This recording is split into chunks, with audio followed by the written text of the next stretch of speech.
Welcome, ladies and gentlemen, to day one of Kinguin Pro League, a new tournament that's been put together by Kinguin. I'm your host, Noxious, and with me, Lothar. Again, we've casted a few times in the past together. How are you doing, man? Yep. Thank you, Nox. I'm doing really good, and I'm so hyped for this tournament. It's like the most heavy skill tournament ever. Like, that's my opinion. What do you think? Yeah, the tournament is actually really special in that the format it's using is probably one that we haven't seen at all. I mean, it's going to be using Conquest as far as, individual matches go, but the entire structure of the tournament is going to be a round robin. So we're going to have two groups of 10 players. We're going to be playing, amongst each other in a round robin way, and the top three of these each group are going to move on to the playoffs. Now, the first in each group is going to end up in the semifinals directly, and everyone who is second or third is going to battle to get to the semifinals. So there is an incentive to actually get to the first place. Now, round robin, for those of you who are not aware, is a format in which you have to play against every other player in the group that you're seated in. So very skill demanding. You're not going to end up at the top of that list by accident. Yeah, that's for sure. Like, you will have to play against 9 other high skill level players, so there's no accident here. I think the most skilled player will come on top, and I think also the system of this tournament motivates the player to be like really concentrated and focused on the league. So that's really that's the first tournament, I think, that is so focused on results being played over time and not only in one day.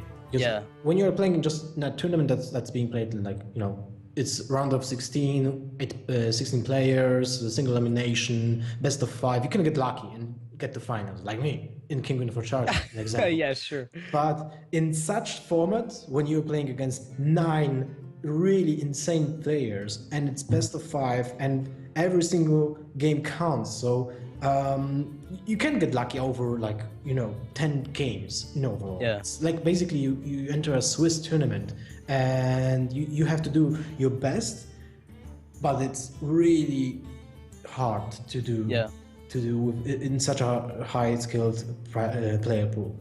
Yeah, the smaller the player pool, the easier it is to get lucky and move on. The more games you play, and that's kind of how the ladder works out, where the top players are always the same because they have results, and ladder is very results oriented in many ways. And this is kind of it's going to reward the same thing. Consistency over multiple games is going to show very easily. And the cool thing is that people will want to get first place because they're guaranteed to move on to the semifinals. So what ends up happening is that you have 10 players in each group. The top 3 that wins in each group at the end, because this is going to be a long tournament. It's going to take place over 10 weeks. It's starting now, March 3rd, and it's going to end in May 7th, I guess, is the last day that we're going to be having. So it's going to be a very long tournament, obviously going to culminate with the really incredible finals, hopefully. And until then, people have to qualify for the playoffs. So the top 3 are going to move on to the playoffs. The people who are 4th to 7th are going to actually move on to the next season of Kinguin Pro League, and the people who are 8th, 9th, and 10th are going to be eliminated. And then for season 2, there will be open qualifiers for the public to enter if they want. That's really insane. That's like the first tournament that is so high level with insane prize pool and the prestige of being in it to be opened to public with the upcoming season that will be after 10 weeks and after playoffs of this season. So I'm really looking forward to it. I hope the community will also think about this tournament as the gateway to being a pro, to move to be recruited by teams. That's the spotlight you want to get. Those qualifiers will be insanely stacked, I think. Every other, we talked about it before we started the cast, right? When an example, someone from the league will be eliminated. So this will be a big name because that's only what we have in our tournament. So they will all also be playing in that open qualifier for the spots that they gave. So yeah, exactly. They can go back. Yeah, like if let's assume Thijs gets knocked out and he ends up having to grind through that qualifier all over again, he might just be able to come back in the tournament for the season 2. So what happens is, because we have we'll have 3 open spots in each group for season 2, that means 6 new names, potentially new names, will just end up like pitted against some of the top players in the game at the moment. The first season is invitational with some of the top players. You know, basically everybody in this tournament is completely high-level play. Actually, I don't think I've ever seen a tournament that is as high stacked, as highly stacked as this who's one. attending? Group A, which is Group Alliance. That's also a important thing. We have a diversity. Group A is Alliance, and Group H is Horde. So in Group Alliance, there's MaSsan, Gaara, Xixo, Brian Kibler, and Fraser, Show, Savage, Strivecrow, Tice, and Firebed. It's like a tournament itself. On its own, this Group A is just a tournament in and of itself with the round robin. Yeah, exactly. And the Group Horde is hyped. Orange, which is also very important. That dude just wrecked so many qualifiers lately that this invitation is something that all the community guys will love to see, that such an unknown player like Orange just made through qualifiers for other tournaments and made into this stacked tournament. And then we have Colento, Trump, Caldi, Reynard, Dog, Amar. Insane. And the funny part is, like, there's actually players from each team. Like, all of the big teams have a really good roster of representatives in the tournament, which means it could go either way. I mean, last time, you know, during the Kinguin for Charity event, you guys and Nihilum just took a massive spot there. Well, the top four, you had 3 players, so I have to congratulate you on that, because that was actually incredible. Life Coach getting his first win against yours, which would have been also like your first big tournament win, but but I'm happy for him. I'm really happy for Life Coach. He's my player, and like with the amount of tournaments he played in, and he was so highly placed in many of them, and he always lacked that big win. So this is the first big win for him, so I'm really happy. But also Radu was 4th in that tournament, so it's really insane. Like Radu is so consistent in almost every single tournament. I'm really sad about Tice in Kinguin for Charity, because his match against Savage was just insane. That was one of the most intense matches I ever saw in Hearthstone, and it was something amazing. I'm looking forward to this tournament also. Savage is in Group Alliance, and Tice is also in Group Alliance. They were playing against each other, and you know what I'm looking forward to? It's Reynard versus Amas. Oh my goodness! You know what? That could be kind of fun. Just the reactions of the players. I mean, it's kind of a spite match in a small way, because there's been a little bit of drama going around the internets at the moment between these two. So that might be somewhat interesting, at least from a drama community perspective. So that's pretty cool. We have today, we're gonna be playing 5 games. The obviously best of 5. So the way it's gonna work is each player, it's gonna be a conquest format. Just want to point that out. Conquest being you have to win at least 1 game with each of the decks that you bring for the duration of the tournament, which means as a result that every deck you bring you must feel very comfortable with. You must know how it works against various matchups. You can't just bring, let's say, 2 decks that you're amazing with, and then a third one that you don't really know how it works, and you're just bringing it as a filler because your first 2 you're pretty confident with. So each player brings a total of 4 decks, and they have to play them all at the same time. Yeah, I mean, in a row, and win with each of them. So that's kind of a cool system. I think Conquest is the format we've all been waiting for a long time now, and it's finally come. It has its spot right now in the love it. Tournament.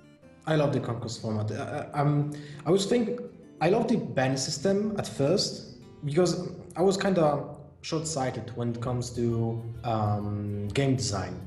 I thought that banning a class is really good for the players, because they can just adjust the deck building for that, and it can eliminate like the best OP class. Like it was, Hunter with Unleash the Hounds for 2 mana and Buzzard. Well, maybe that was okay for that point of the game, but I think if Conquest would be imported to Hearthstone like half a year ago, we will be in such a different spot right now. Yeah.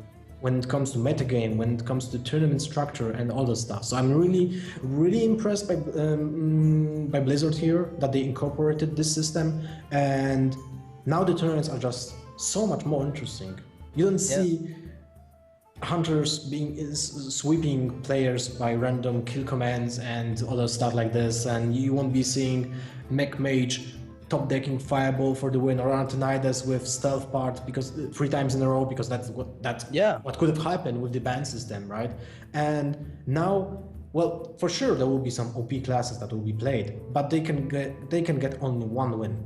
So this is crucial. This is really crucial for the game. This is the important part. You get less sweeps. I mean, last time we cast our tournament, there were a few sweeps from, at that time it was Druid that was pretty much on top, because GVG came out, like the entire metagame was a bit, you know, in a very shifting position, and Druid can punish that very easily by being so consistent. So the sweeps kept happening, but Conquest disallows for that stuff. So everybody's kind of an uneven level, where even if you win with your Druid, it doesn't mean you can just, you know, stay on the back of it and keep sweeping the entire roster of maybe a more experimental player by just relying on your Druid. So what ends up happening is that everybody is in the same uncertainty in a way where they don't exactly necessarily know what's going to be best, but they have to make do with what they know about the metagame at the moment, and that forces them to even learn a broader array of classes. And the fact that there's no bans also means you can't just have a blind spot. You know, when you can ban a class, you can have a blind spot and just say, you know what, screw that. I'm banning that class. I'm not going to have to worry about it at all. And that can be somewhat problematic in a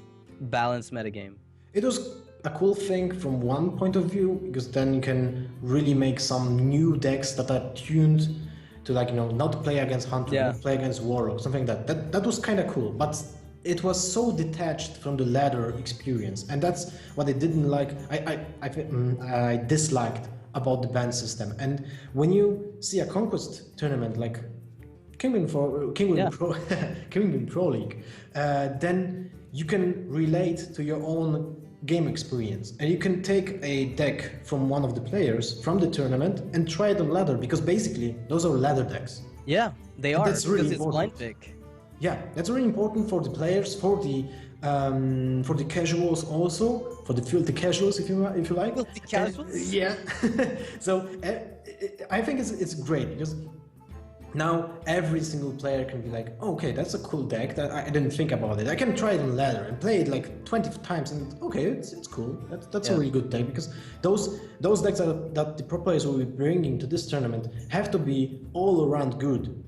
There's almost no point of bringing a double Big Game Hunter, an example. A pure counter pick deck is not viable at all, because it used to be that what you would do is you would have, you start off with a deck, you say, if I lose to my counter, then I have this counter pick that I can go to, and so they're like heavily polarized. You have a massive anti-control, a massive anti-aggro, and you end up with a very kind of boring metagame, because everybody brings the optimal anti-aggro, the optimal anti-control, and usually it ends up like the results are determined on those 60-40s.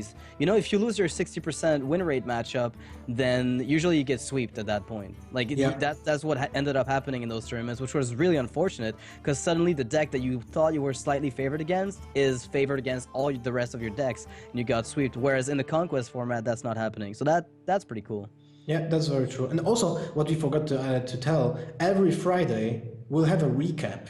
Yeah, that's right, Leslie from Daily Dot, an article writer who's been doing a lot of work for the Hearthstone scene. I think he's exclusively covering Hearthstone over there for them, and he's going to be doing every Friday like a KPL Inside show, where he's going to be talking about what happened during the week, highlights, maybe, you know, the results of the tournaments, and just about in general awesome stuff regarding the entire tournament.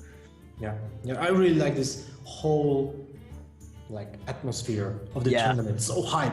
Like it's really so hype. We have a huge prize pool, 25k. We got best players. We got 10 weeks of gameplay. We have so many matches. This is when you only count the groups, it's 90 matches. Yeah. And when you count the playoffs, that's 94 games, right? 95, I think. 1, 2, 3, 4, 5. If you include the finals, it ends up being 95 matches. 95, yeah, you're right. 95 games. That's really insane. Okay, so we know that MaSsan versus Gaara is the first match, and they both picked Druids. Yeah. For the first game.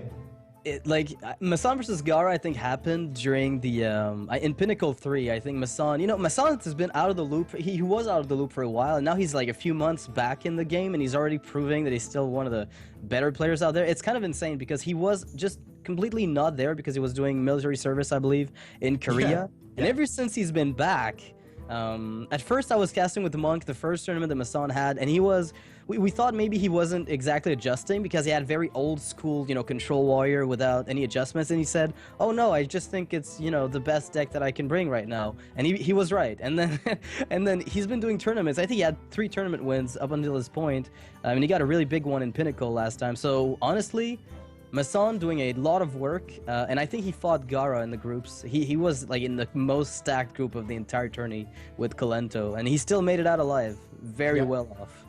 Yeah, that's true. That's true. MaSsan made a comeback here, and Gaara is kind of struggling lately with the tournament result. Like he won the first DreamHack Bucharest, and that was a huge achievement. That was a best of 3 single elimination tournament. Yeah, you can imagine how that felt. Like traveling all the way to Bucharest, and then you play in a single elimination tournament. Nimsh lost in first round, Savish lost in first round, and Gaara won the whole thing. It was really, really impressive. And from then Gaara took second place in the second DreamHack Bucharest, which is even more insane if you think about it. Yeah. And I feel like, how do you say that? I feel like Gaara is underappreciated in our scene. He definitely is. I mean, he's a very original deck builder. He's the kind of guy who will, there is an established metagame, and he will make tweaks to working decks just to customize them himself, even though we might feel like they're not. Like, if he would present them to most people, we'd all be surprised at what he did, but he just goes with whatever he feels he's comfortable with, even though it might seem like a completely out of the blue call. Like, I remember he brought some kind of mech mage to a tournament, like a mech hunter, sorry. Like a hybrid of mech death rattle at the time was kind of unheard of. It didn't work out in that tournament, but like he always makes original spins on current archetypes, and I really like that about him. The originality alone is enough to put him at the top of the list for me. And he is a super nice, humble person. Like, we're friends in real life, and he's just amazing dude. Like, if he would live in my hometown, that would be my homie. Like, we will hang out, go to a pub and drink beers and talk about Hearthstone all the day. But I really love the guy, and I'm really sad that the community is just underappreciating him. He's like insane player.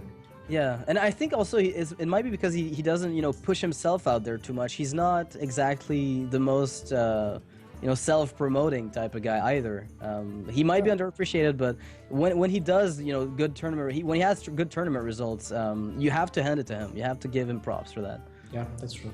Well, Tempo Storm has to promote him, right? Yeah, exactly. Become Gaara. Become legendary. Oh goodness. So the first match we're going to be having is, as we said earlier, MaSsan versus Gaara, and then we're going to be moving on. We'll have, I think, Hyped is scheduled to play today, so Gaara and Hyped are going to be playing today from the Tempo Storm Hyped versus Orange, Xixo versus Brian Kibler, Kolento versus Trump, and Trezor versus Show. In the first match, MaSsan versus Gaara, this is the Alliance group. Okay, so so MaSsan. We're starting. All right, great. Hype guys, the first match of Kinguin Pro League. Hype! Alright, so Zombie Chow so I'm guessing both those are like mid-range double combo decks. Does that tend to be the new meta? I think so. I don't know, I'm asking you. The new meta is like one force of nature. That's the new meta. And it's kind of, when you play 2 force of natures, it kind of pushes you to the point when you can have a really bad opening hand. Yeah, of course. Like you end up with 2 force of natures, 2 swipes or ref and something like this, and then you're like just cringing inside you because you can't do anything until turn million. Yeah, turn like 4 or 5 before things start rolling. You play the removal game and hope you always stop deck and follow up, but it's pretty average. Yeah. But luckily for MaSsan, he has the Innervate, which is the most broken card in Hearthstone, and there's no point of keeping the Zombie Chow in your opening hand, so he mulliganed that away. But Gaara, I think he mulliganed the cards already, because why would he keep... I think he wanted to keep his Ancient of Lore in a Druid matchup, because it allows him to replenish his hand as soon as he's about to go, because he's got a nearly perfect curve now. Well, the first Shade of Nax on turn 2. The 2 Shade of Nax is just insane. Yeah. Turn 2 Shade into turn 3 Shade is just one of the things that can win the match instantly if you draw like a double Sabbath Row, even without the Force of Nature. You just wait. So this is kind of an interesting position because Blood Mage Thalnos, a card that used to be played in Druid. It used to be a long time ago, pretty much systematically played, but it's been phased out a lot as a result of not being necessary nowadays. And I'm looking at the board right now, and Gaara has to make the decision of extending another shade into a possible swipe, or just not, just keeping his 2 shades, or using his hero power to kill Blood Mage to protect the future shade from falling down. Because he could have killed Blood Mage now and then played shade turn 4, and then played one of his 5 drops. That's true. But it's so funny that you see the Thalnos. It's like that was a really smart move by Gaara here to kill the Thalnos. At 5 damage swipe with 2 points of AoE would just kill basically one of the shades. So they will have no value at all. So that was really important. And yeah, you could have seen Thalnos being an auto-include in Watcher's deck. Yeah, oh definitely. A long time ago, and I think at some point people tried out Wild Pyromancers when Death Rattle became a thing, but that's definitely not coming back for a long time. I don't think we're gonna see any more Wild Pyro Druids for a bit. Oh man, this hand here from Gaara is it's really clunky. That's why I didn't like keeping the Spectral Knight. I can understand the Ancient of Lore, but he was lacking a turn 4 play. Exactly, and he kept that's at 5. And he kept, I think, I'm not exactly sure because, the Spectator Clan can be tricky. And I think he kept that Spectrum. If he did this now, his bites came back. Yeah, I didn't see the mulligan at all. I just saw him have Ancient of Lore, Spectral, and Double Shade in hand from right off the bat. But we're transitioning to the really awkward turns now with the more important turns, rather, the pivotal points where 5 mana and more becomes really impactful, and MaSsan has the edge on the card draw because of the first Innervate Ancient of Lore that he can have. If he wants, he can just Innervate one out right now. Ooh, but this Unstealthed Shade might just be too good an opportunity to pass. Well, he has to use the Wild Growth here. I don't see another option. He will have 7 points of mana next turn. He can play Scenarios. Yeah, he can play Scenarios on turn quote-unquote 6. You think he wants Scenarios on such a board? It's not better to just play the Ancient of Lore? It depends on what your opponent has, honestly. But getting a 5/8 and 2/2/2s to have leverage with, if you combine them with a swipe, you can get yourself some good value. Ooh, Gaara's got a Harrison Jones, a dead card, unfortunately for him in this matchup. That's very true. Well, it's a big minion. Yeah, it'll eat up a little bit of damage. It'll soak up some damage and act as a threat to Savage Roar if your opponent's expecting it. Alright, Ragnaros coming down from Gaara. Will it hit the Ancient of Lore is what I wonder at this point. That's true. To the face it goes. That's not enough, unfortunately. But MaSsan is, I wouldn't say out of options. I mean, he can deal with Rag, but he's got to invest pretty much his entire turn. That's really awful. And he has to leave the Drake up if he does that, unfortunately. Well, fortunately for him, that 5 HP on the Belcher is kind of important here. So it kind of pushes Gaara to use his hero power this turn, and that also is not allowing him to play his own Ancient of Lore, and he's sitting on 2. Right, he can't actually just follow up with Ancient of Lore if anything. Do you ever consider just dropping down Harrison Jones' hero power into Sludge? Because that way you can kind of... I don't think Harrison Jones you just play Sludge Belcher as Spectral Knight instead. Spectral Knight is much better. Why would you drop Harrison Jones just instead of the Spectral Knight? I don't see a point, but he goes for the Ancient of Lore, so this puts the initiative to MaSsan here. So, There's a lot of plays you can justify, and I really like the buffing play here. That gives him a lot of board clear. And also the Zombie Chow with 4 points of attack being behind a taunt is really important, because now the only option of killing that Zombie Chow is Rev or Swipe. Or Keeper. Okay. Keeper the Grove, obviously, but I mean, it can't possibly feel good. Then again, how many silence targets really are there outside of Pilot or Shredder? It's Venice. So basically, that he's got his 2 keepers, so he can keep one. He can use one if he wants on the Zombie Chow. That's not a bad option at all. He might play double keeper here. Yeah, no. So he's kind of allowing the zombie chow to be traded for the one piloted shredder, I think. Oh goodness. Yeah, That's silence and zombie chow. This is the best option here. And he's got an amazing follow-up here. Innervate, Dr. Boom, name it, everything's there. He can saturate his mana with double Innervate and Dr. Shade. Oh god. This is a crazy turn. This just turned. Crazy turn. It's like he turned the whole game around. He was in a really bad position with that Ragnaros being played by Gaara, and now it's just like. If Ragnaros had hit the Ancient of Lore, though, he wouldn't have been able to remove it, right? The Ancient of Lore was actually a 5 damage to Ragnaros, which allowed it to die very easily. If it hadn't been for that Ancient of Lore getting, missed by the Rag, this would be a very different game. Very interesting game. How do you... Okay, well, you've got BGH at least for a little bit of safety, but the rest of the board is just disgustingly tough to deal with. How can you... Well, the problem of Druid is that he has almost no way of dealing with huge creatures apart from Big Hunter and damage. Well, damage is the only thing that he can do to big creatures, because who else is using like, Natural Allies, Recycle? Those cards are not being used in a tournament setting. I forgot about that card. I used it once in a Ramp Town Druid, and I loved the card, but for a tournament setting, no way I would have used that. This game is over. This game is over. Yeah. How many points of damage that's 6, 8, 9, 10, 13, and plus 6, 12, 14, so that's 27 points of damage, so you can go... No, it swipe you in. Oh right, there's a swipe. Yeah, there it is. That's so this game is this is gonna be a rip in peace scenario. I guess you could still use the boom boss to trade for the fun of it. Why? Oh, you don't have to, just for the fun. Yeah, for the fun of it, you don't have to. But then you can miss people. Yep. Wow, this wasn't even fair. That's kind of blowout, just because of that Ragnar was missed. Yeah, definitely. That was it, because, I mean, MaSsan's health was low, but it doesn't help Gaara to have MaSsan on low health. It's not like he can capitalize on MaSsan having 16 HP. It doesn't change anything. Between 16 and 30 at that point, there was no difference.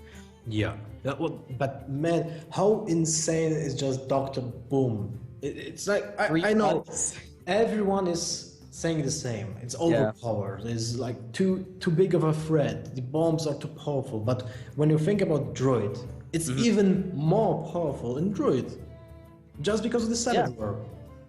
It's like a second scenarios. The scenarios have the exact same purpose as Dr. Boom in the deck. You just spawn more minions for the Savage Roar to be more impactful on the game. And Dr. Boom does the same, but even better for less mana. Exactly. It costs you... I mean, sure, there's vulnerability to BGH, but you can't really make that argument since BGH alone doesn't deal with it. It's not sufficient. BGH alone is...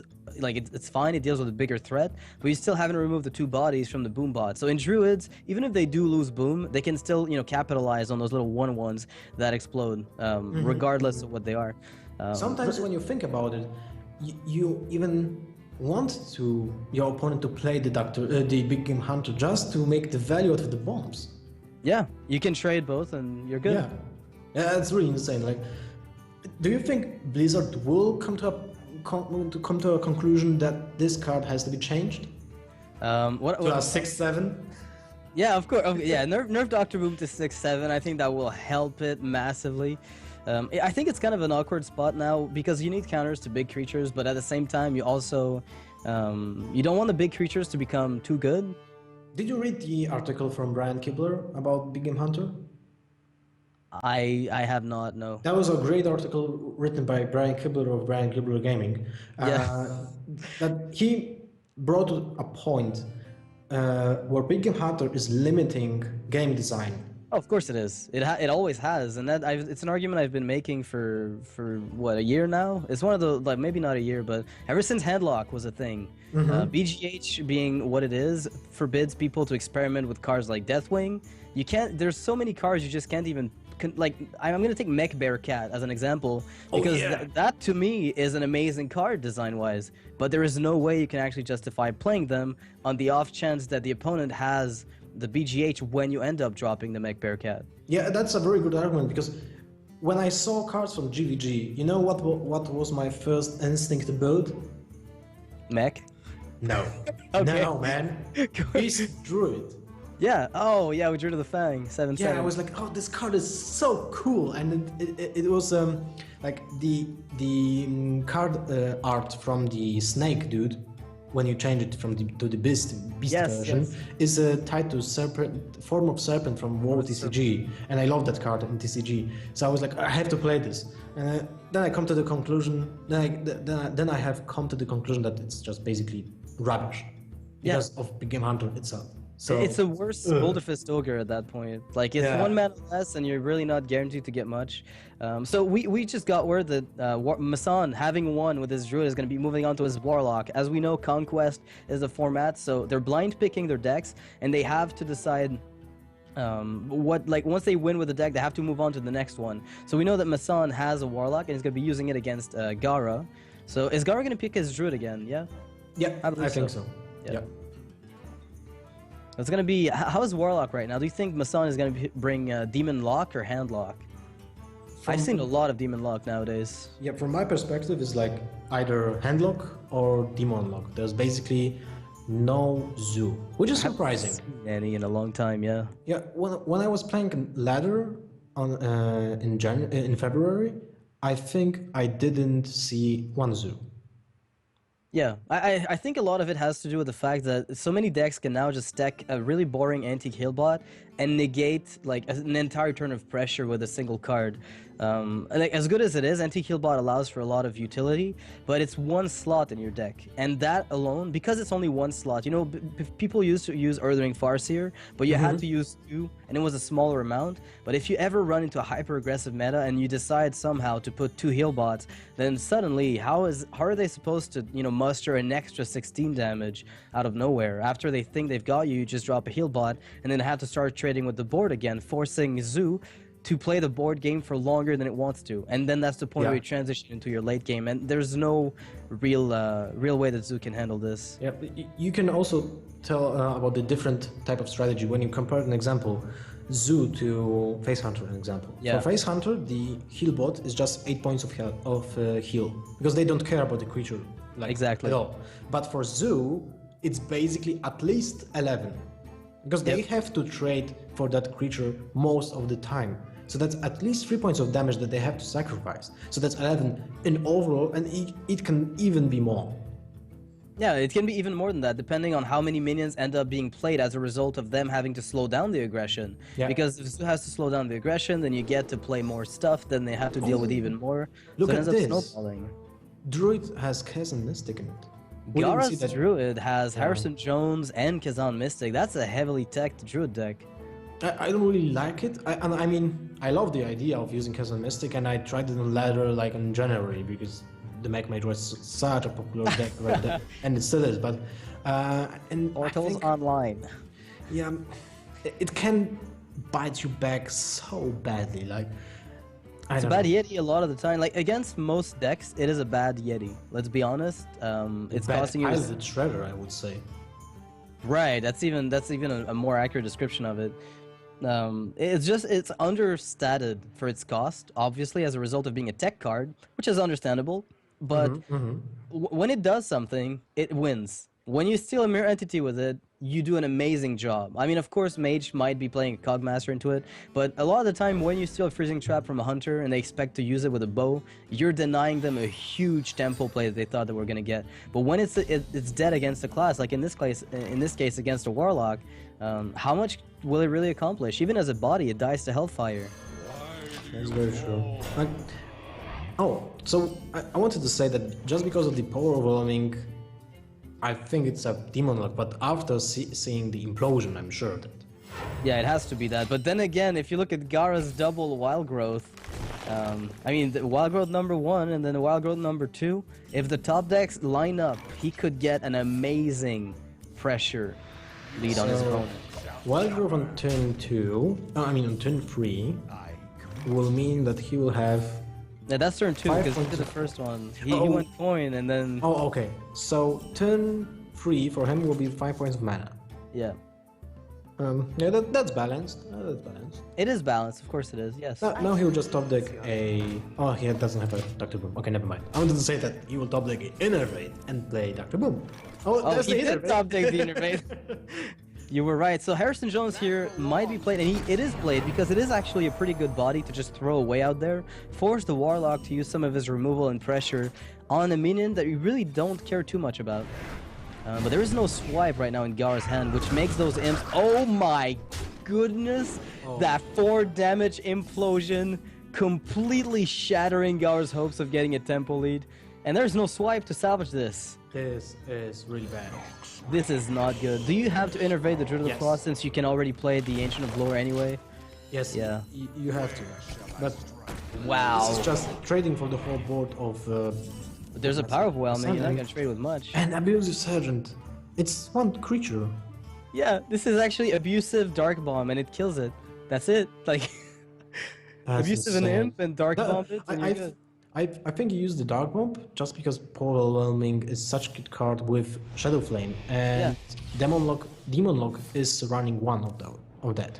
So if he will draw into a Shadow Flame, that's just basically out a win.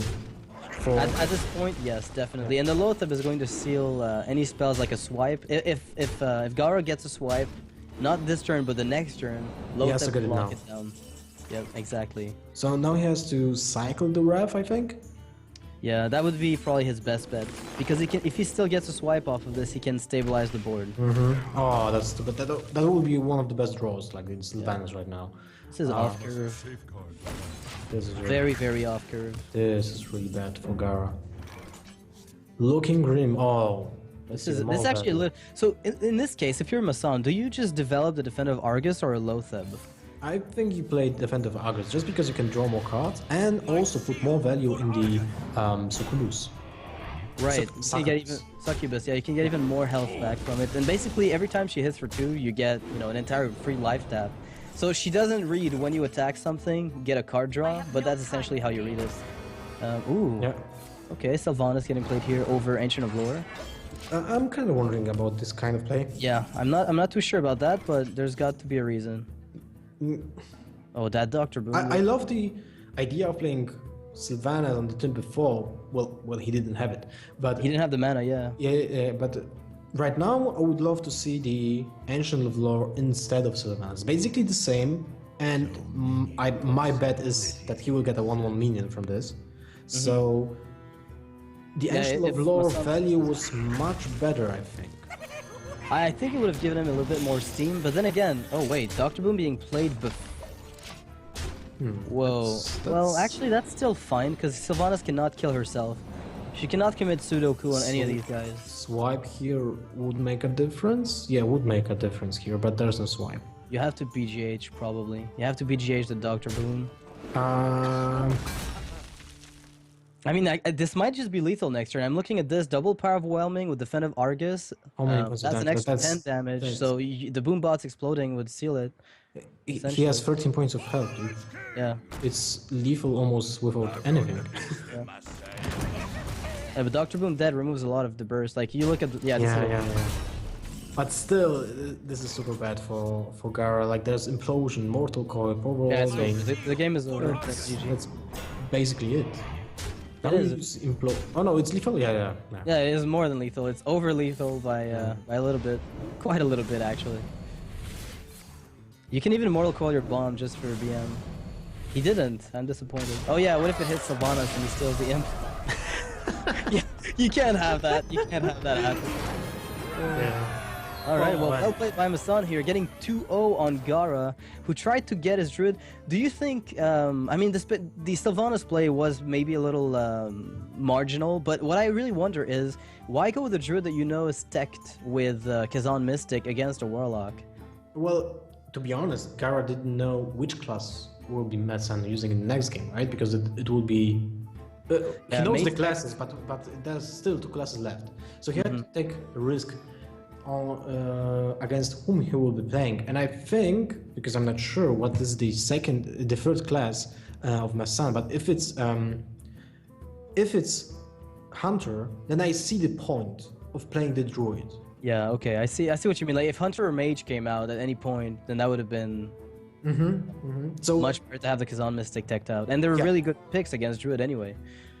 Yeah, so I think the third class for MaSsan is either Hunter or Mage, and we just got the word it's Mage. So I think Gaara made a risky call, a 50-50 coin throw, if you say so, to get the mech Mage matchup here, just because you teched for it. My bet is that Gaara is playing double Zombie Chow and one. Maybe two Kazan Mystics, probably one. But he has the Zombie Chow, so he's like teched against aggro players. Yeah, between the Zombie Chows and the Kazan Mystic, he's running one Harrison Jones, I'm guessing, as a tech versus probably something like a Paladin that might come out, or a Hunter with a bow. So it's not a bad thing, but it's rare that I see the combination of just Harrison Jones and Kazan Mystic as techs, as opposed to seeing something like a Black Knight or other decks. Like some cards are just so tech heavy, like Lotheb. I didn't see a Lotheb in Gaara's hand at any point during this entire lineup. So maybe he's running a little bit more of a... Like his tech choices with BGH, Kazan, and Harrison Jones were very specific, it feels. You know what? I think like Harrison Jones' only possible spot in a Druid is taking a spot from Azure. Okay. And for me, that's the only possible spot to exchange it, because it's both are for basically 4 HP creatures, and that's what counts, not the 5 attack or 4 attack. And they both can draw cards. Well, Azure will for sure draw a card and make the ref and swipe better, like insanely better. Insanely better, yeah. In fact, insanely better, yeah. It's so funny when you think about that. Ref with 2 and 4 points of damage is just so much better than 3 and 1. It's much better than when you compare. It's much better than swipe with spell power most of the time. And Harrison Jones has only impact on basically 2 classes, or maybe 3. If Paladin becomes like staple, but it's for now it's only for life coach, I think. And and Harrison Jones can push the matchup like instantly in your favor when you kill something like Light of Justice and draw 4 or 3 cards, or you destroy a from Paladin, of course, the Ashbringer, draw 2 cards, and even a Light of Justice with muster. But anything. Basically, every single weapon that's being destroyed and you draw more than 1 card is insane from Harrison Jones. But how many times does that happen? So does that mean you have to start playing Blinkstron when you're playing Harrison Jones and Druid, just to make sure that you're gonna get value? That was my idea of playing Blinkstron in Mage, but it didn't really work out. Let's make a deck with Blinkstron and Savagery. And Harrison Jones, so you can make sure that we have like value all around and we can't mess it up. Savagery is one of the cards that I actually tried to make work. No. I'm dusting that card. Oh, that's unfortunate. I still keep trying. Every day I'm like, I'll make this card work, but it's been dead since closed beta. So we're going to be going on to the next game, moving on to the game. So it's going to be Mage versus Druid. Gaara sticking to his Druid. Again, making the read that eventually I'll get something done with that Kazan Mystic, and I think he's going to be right this time. He was kind of unlucky with the first pick. He was picking a mind games with MaSsan here to play into the Mage first, and he didn't. MaSsan just outplayed him with his deck choices 3 times. Well, 2 times. Yeah, MaSsan was like, I'm sure you're gonna keep your Druid. Let me just not pick my Mech Mage, which is actually what I want to get. And Gaara was like, come on, you're kidding me. Yeah, it's a theory of mine. I wonder how good Life Coach is doing those reads. Oh, his Life Coach is just insanely good in this game. Like, well, man, it's like another level. Life Coach is like, the Strive Crocolento Thais Radu level. They're like really, really insane on the in the game. So we're looking at the mulligan right now, and for some reason, Gaara's mulligan is frozen in time for me. I think that's a bug in the spectator mode when you're waiting for the second player. Ah, got it. Oh yeah, in fact, you're right. Ooh, nice. That's this is nice. blowout. Wow. That's really insane. Now, most of the times when there's a zombie chow on turn 1, the mage player will most likely not play anything on turn 1. Oh, my bad. Gaara MaSsan wants to make sure that he can back on the pressure. You know, that second innervate is pretty bad until you find something good. That's no problem, I think. Yeah, I mean, you just play Dr. Boom next turn, right? Yeah, but Wild Grove now, because why would you play anything else? Like, hero power? No, there's no point. I guess you could hero power and prevent the death. You know what? That's fine. Hero power now, then kill the Annoyatron with your other hero power. It's not unjustifiable. You can use an innervate for the hero power. Yeah, you have to use your hero power though to kill the Annoyatron. I like that play from MaSsan. Yeah, from Gaara, right? Gaara, sorry, yeah. It's kind of like it's saying I won't need my innervate to ramp up to big threats right now because my zombie chow is doing the job. Dr. Boomerino has been drawn here by MaSsan, but it won't help much. And here comes the mad scientist. And I think this will be the silence. Oh wow, that's one of the best draws. Yeah, because it curves perfectly on turn 5 with the innervate start draw. And now the problem with the zombie chow is that it basically requires a ping, and this puts the mage player in a really bad position with mana usage. Yeah, you want to be able to saturate your mana, but the problem right now is that even though you want to Ancient of Glory for card draw, obviously, but the Yeti is still a bit of a problem because it will trade fairly easily. I've seen some Mech Mage versions run a Flame Strike. I don't know if MaSsan is running any of that fancy tech in his deck. Really? You think so? I've seen a few Mech Mages just run a single of Flame Strikes. Not the most common outcome, but it has been seen. And this is actually an amazing turn. This is an amazing turn here from MaSsan. I mean, the early game was Gaara's, but still. Oh wow. So, turn 6. You can keep or deal to damage to Yeti, kill it off with the hero power, and then you don't have to worry about the mirror entity because you have Big Game Hunter. But you want to keep the Big Game Hunter in case of Dr. Boom being Dr. Boom, exactly. So the other way around is I like the Keeper of the Grove. With silence? Yeah, with silence on the mad you would side. just do the same thing again like before. So I think that's okay, sticking to your plan. But the problem with that is that you can't really attack that mad scientist because it puts you in a bad spot against removal from Mech Mage. And what is really important also against Mech Mage is that you have to kill every single mech just to deny the possibility of a Tinkertown Technician or Blessed Mages. This spare part here from the Yeti is actually incredible here for Gaara because it allows him to reuse the Big Game Hunter if necessary.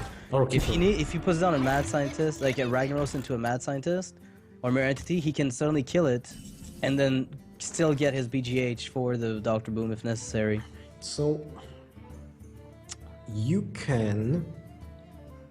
So here's my question: do you even Wild Growth for mana, or do you just keep it for card draw at this point of the game? Because I'm looking at the lineups, and I feel like the curve doesn't require Wild Growth unless you need scenarios and you expect it to be there. I think you keep it for turn 10, but this might not even last so long. So the problem is Gaara most likely knows that this is a mirror entity because the only player in tournaments that is using counterspell is casting right now. So yeah, exactly. I was gonna say I was wondering who you were going to, but it's definitely you. So I think using that spar part for bouncing that Keeper of the Grove is a good move. Like 2/4 creature is not bad. It's like basically you allow the Mech Mage to play a non-mech creature for 3 points of mana, which is basically fine for a 2/4 creature. Yeah, but so more don't really care about importantly, you're guaranteeing that your Ragnaros on curve will not be copied, which then, if he does play Dr. Boom, lets you BGH that. So I like that line of play because it certifies that there's absolutely no way that Ragnaros is going to get copied unless MaSsan somehow has a second mirror entity in his hand and decides to play it over something else. And this would be one of the best turns to play a second mirror entity because you know turn 7 is just around the corner. Yeah, around the corner. Yeah. You look around the corner, there's a Dr. Boom like leaning towards you. Oh no, I don't want that. Let's go. Oh, the Kazan Mystic, if a Dr. Boom does, I mean, if a Mirror Entity number 2 does see the light, I can guarantee you it's not going to do much. Oh, that's a nice hit from Ragnaros there. Imagine if that would be the draw the turn before, and he would Yeah. still have the part for the second mirror entity. With the That would be crazy. That would have been completely crazy. Oh, MaSsan drew Antonidas. He just drew both of his biggest creatures in the deck in like, how much cards? 12? Yeah, he had about 12 cards drawn total. He actually got his 2 biggest threats, which are really important to seal games against Druids that did get the early game control. So honestly, very, very nice. Oh, what? God. Down in the streets, they call it skilldom. This is crazy. I don't even know what's going on. This should not be happening. If it hits the Boombot and the Boombot retaliates for 4, that would have been the craziest outcome. But wait, Antonidas taunt up and go face? Oh no, there's the Savage Roar threatening lethal here. You can't risk it. That's a combo lethal, and you have to deal with the Ragnaros. So Let's see what the Boombot does first. I think, yeah, you first check the Boombot, but you can kill the second keeper first. Do it, dude. Okay, that's well, actually, that's pretty good for him. It removes Rag, then you ping, then. Wouldn't you like using the fireballs here, like first? You just throw them to the face and then Archmage hero power, or do you kill? No. Yeah, he goes face. He has no choice. What was he gonna put pressure with if he doesn't try now? I think I wouldn't trade the bomb like this. Like maybe you should use the fireball first, kill the keeper, then use the bomb. I mean, kill the BGH. You ping the BGH, then you attack. Yeah. But first you kill the keeper with the keeper, and you kind of like, you know, increase your chances, and if it doesn't hit, then you use the fireball anyway. Well, I'm not exactly sure. It turned out good. Well, that came out of nowhere. Wild Growth turn 10, get a card draw, seal the game, and that will be 1 win for Gaara. So, he turned around this game. I think, like, if Gaara is prepared to play against Mech Mage with every single deck, he can easily turn this game around. Well, yeah. Do you think MaSsan will stick with Mech Mage here? Yeah, he has to. That's his only last. His only last deck. That's right. He actually has. This is the Conquest, dude. This is the Conquest. It's a Conquest deck. That's right. So Mech Mage versus, I guess Demon Lock would be a pretty decent matchup. If Gaara is bringing that, yeah. There's a lot of really good decks right now. Yeah, Oil Rock is really good, especially when you play more heals than just one Farseer. If you play an antique heal bot at the very least. Yeah. And the blade, if you draw the Blade Flurry, basically you have the game. But, you know, drawing a card. Chugga. Yeah, there are some counters from both sides, so I would say Oil Rogue has like 55 to 45 against Mech Mage. Something like it's this. Not a hugely favored matchup, but it can be pretty decent. Like, it really depends on the amount of healing that you're stacking. But also, like, mid-range Warlock is a pretty popular deck right now in the metagame, and it has a definite, you know, high win rate against Mech Mage from what I've seen personally. Yeah, but to be honest, I didn't see Gaara playing it, like, at all. Did he play it on stream? I'm not exactly sure. I have no idea how familiar he is with the deck. I just know that the one time I fought against him, he was playing Handlock, so I think he's comfortable with Warlock in general. Whether that means... We just got a word. Gaara is picking Warrior. So my guess is he doesn't really care about tiebreakers, or his third deck is really bad against Mech Mage? I wonder. Because the way that this tournament is formatted is if you just have to... In before it's actually aggro warrior. Like, double Iron Beak Owl for the Inoyotron, then you just like heroic strike the face and it makes that stop. But then again, Snow Chugger would stop that dead in its tracks. That's kind of what I'm worried about right now. Well... Oh, Gaara third deck is Hunter. I would definitely play Hunter against Mech Mage, unless... I mean, if he can win with this. I don't know. If the third deck is Face Hunter, I would prefer to play the Face Hunter first, just to, you know, get the win easier. than Yeah. Warrior, because with Warrior, if you don't draw the Fairy Winx, you're basically very lost yeah. on X. You can't win. Yeah, it's like Fairy Winax or lose. And I feel like in this specific case, it'll come down to how Gaara built his warrior. He might have more, anti-aggro tools. If he's running Cleaves, for instance, it's a card that you don't see at all anymore. But if he's preparing for something like this, then, as you said, if he's stacked properly against Mech Mage for every deck that he brought, then there's a possibility that it works out. Well, other spot you can use in the Warrior, and I was using that in the early game of GVG metagame, was Explosive Sheep. I love that. In Warriors, yeah. just solely because of Paladins. Masterful Yeah, if they Battle. get muster, you're like, oh, I have Stack. to use, I need my Deathbite or a Whirlwind, so it's just easier to play Explosive Sheep in the end. No, but with with the Explosive Sheep, you basically clear also the free. Like Yeah. if you have X, Death Spite, Death Rattle, and the Sheep, you just deal 3 points of AoE. Yep. Oh, a really unfortunate draw for Gaara here. Oh, and I like the way MaSsan's gonna play that. It's pretty obvious that the way that you have to do it is when you got Mech Warper or 2-drop and your Clockwork, you just go turn 2 Mech Warper, Coin, Anoyotron, and Clockwork, and then you're guaranteeing. You're probably gonna have a lot of mechs on the board. So you probably win. Gaara might have thought here, hey, dude, he's got a slow start. This is great.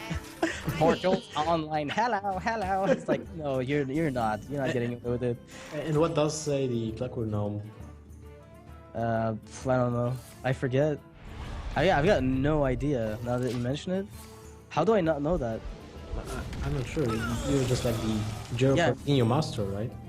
Yeah, but like I'm not updated with GVG. I haven't patched myself. Yeah. Okay. I'm not patched bad. yet. Still, Anoyotron is one of the most annoying cards for Warrior.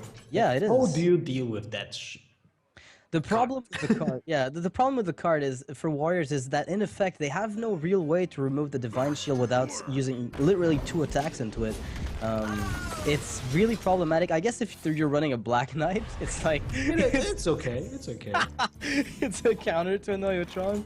But in general, it's a really tough position. And that Blast Mage here, just guarantee. Oh, and it hits perfectly. This is incredible here for MaSsan. Yeah, this looks really bad. Shield block plus. Actually, no, he used Shield Slam. Yeah. He used Shield Slam in the Mech Warper. Yeah, Harrison John has to come here. Next turn will have to be Sylvanas, but that's basically so retroactive. You just got 20 points of damage from the 2 turns more.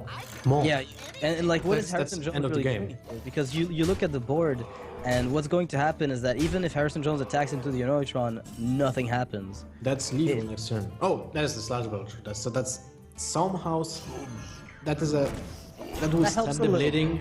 Yeah. But that's not much. And without Brawl this turn, it's basically game. So what could happen here is a really like Shield Maiden and Shield Slam might buy him a little bit of time.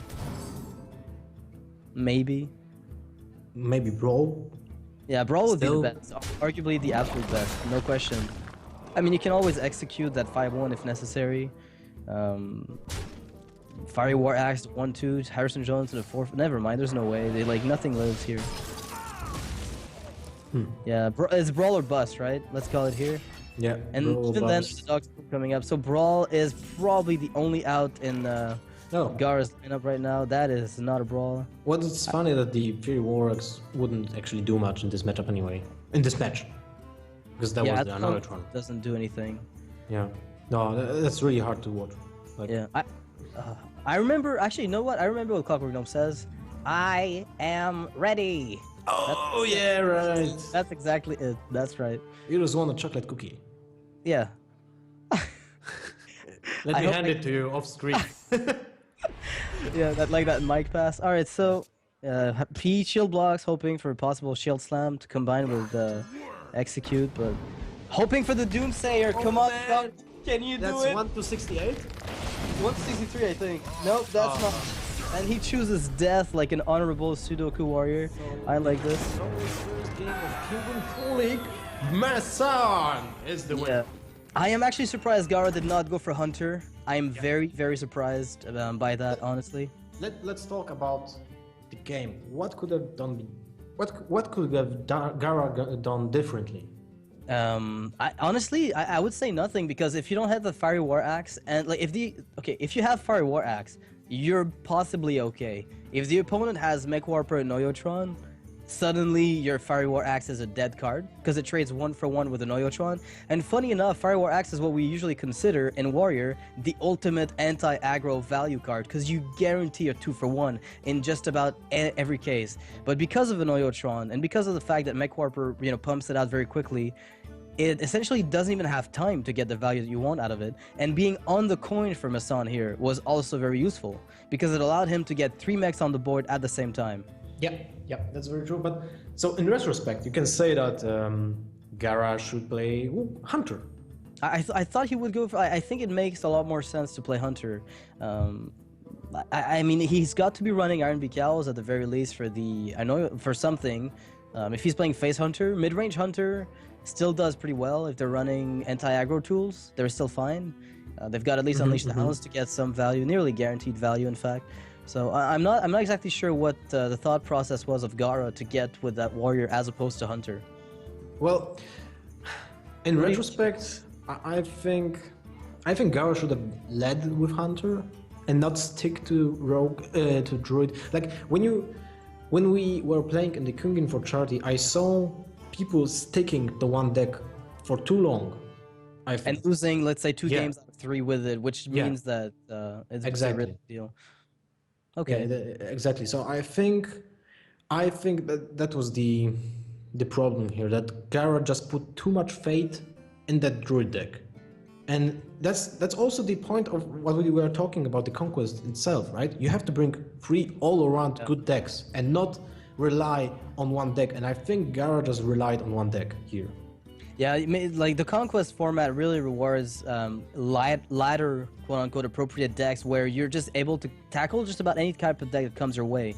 And if you stick with it, you're not hoping for the opponent to play into a counter pick of yours, which is kind of maybe the mistake that Gaara had, maybe with the lineup of decks that he brought. But regardless, it's not over. This is a round-robin tournament. It's going to take place over 10 weeks. So, this is just the first match that Gaara has to go through. Yeah, that's from done. 8 matches more. Done. 8 matches more, and this is just the first day of Kinguin Pro League. They have still a lot of work in front of them, and you know, well, MaSsan has the first point in his arsenal, so definitely a good motivation for him. Yeah. Especially when you win against a player like Gaara. So really good. I think that's really important for him to get that steam for the tournament. Confidence boost, even just getting that little start, like beginning of edge, so there's confidence coming into play. And as I said earlier, MaSsan is back in the tournament scene fairly recently after GVG. He had a little less time to experiment with decks, and he apparently is on point. He's doing an amazing job of just getting good results in tournaments. He's recently even started a YouTube channel to talk about his Hearthstone life, which I think is kind of cool. I didn't think he would, but he has started that, so you can also throw him a follow there. That'd be nice. So, sorry that I have to interrupt you, but we'll have a quick break. But before the break, I just want to say one quick thing. And this is, Kinguin is known for charity, right? And they're still working together with Child's Play. And even if it's not a charity tournament, the Kinguin Pro League is not a charity tournament, you can still donate to the Child's Play organization. So we have a little counter there. So if you feel like it, if you want to help kids get battle cancer and just bright up the day, you can donate anything, and just about anything. Honestly, it's a foundation that aims to give kids in hospitals toys and video games, essentially. So you're gonna make someone happy if you actually donate. So you can follow the links under the stream, and we'll be back in 10 minutes. Don't go anywhere. We're gonna have Hyped versus Orange.